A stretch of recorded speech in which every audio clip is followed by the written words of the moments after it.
Pemirsa, Bawaslu Banjar menggelar rapat koordinasi penanganan pelanggaran administrasi pemilihan umum tahun 2024 bersama para perwakilan parpol dan stakeholder terkait. Kegiatan ini dalam rangka persiapan jelang tahapan pemilu serentak yang kini telah memasuki tahap verifikasi peserta. Mengusung tema membangun tertib administrasi pengawasan pemilu 2024, rapat koordinasi penanganan pelanggaran administrasi pemilu 2024 dibuka secara resmi Ketua Bawaslu Banjar, Fajri Tamjidillah, di satu hotel di Banjarbaru.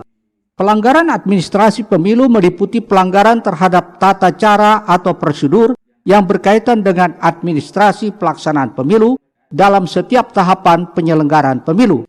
Pelanggaran ini tidak termasuk tindak pidana pemilu dan pelanggaran kode etik.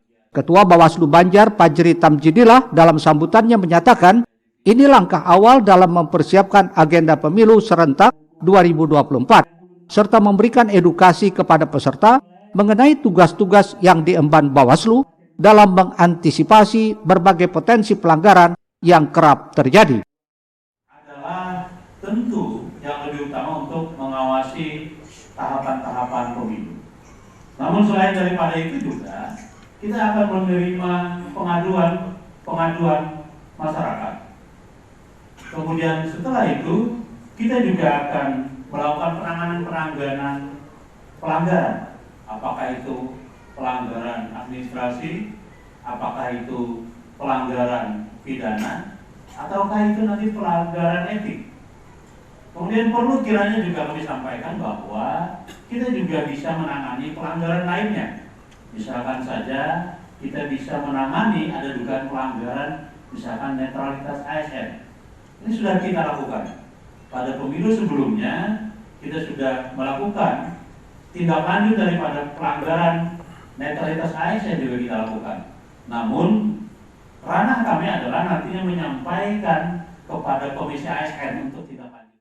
Sementara itu, narasumber dari akademisi OLM, Ihsan Anwari, menjelaskan, pelapor dugaan pelanggaran administratif pemilu harus melengkapi syarat formil dan material agar dapat ditindaklanjuti ke tahapan berikutnya. Ketentuan peraturan aturan yang berkenaan dengan bila terjadi hal-hal yang berkaitan dengan pelanggaran administrasi pemilu atau pelanggaran TSM pemilu, pelanggaran administrasi TSM pemilu. Jadi koridor-koridor yang harus dipenuhi berkaitan dengan syarat-syarat formal dan syarat-syarat material yang kemudian harus dipenuhi untuk melaporkan kalau ada terjadi pelanggaran berkenaan dengan administrasi pemilu maupun pelanggaran administrasi TSM pemilu. Berdasarkan data, saya tidak penyelenggara, saya tidak punya data itu. Ini mengantisipasi ke depan jangan sampai hal-hal yang berkaitan dengan terjadinya pelanggaran administrasi pemilu dan pelanggaran administrasi TSM pemilu dalam setiap tahapan pemilu untuk mengantisipasi pemilu 2024. Selain menghadirkan narasumber dari kalangan akademisi, rakor ini juga menghadirkan pemateri, Kepala Keasistenan Pencegahan Maladministrasi, Ombudsman Kalimantan Selatan, Muhammad Firhansah, dan Ketua Bawaslu Provinsi Kalimantan Selatan, Ashar Ridani. Ahmad Ramadhani, Banjar TV.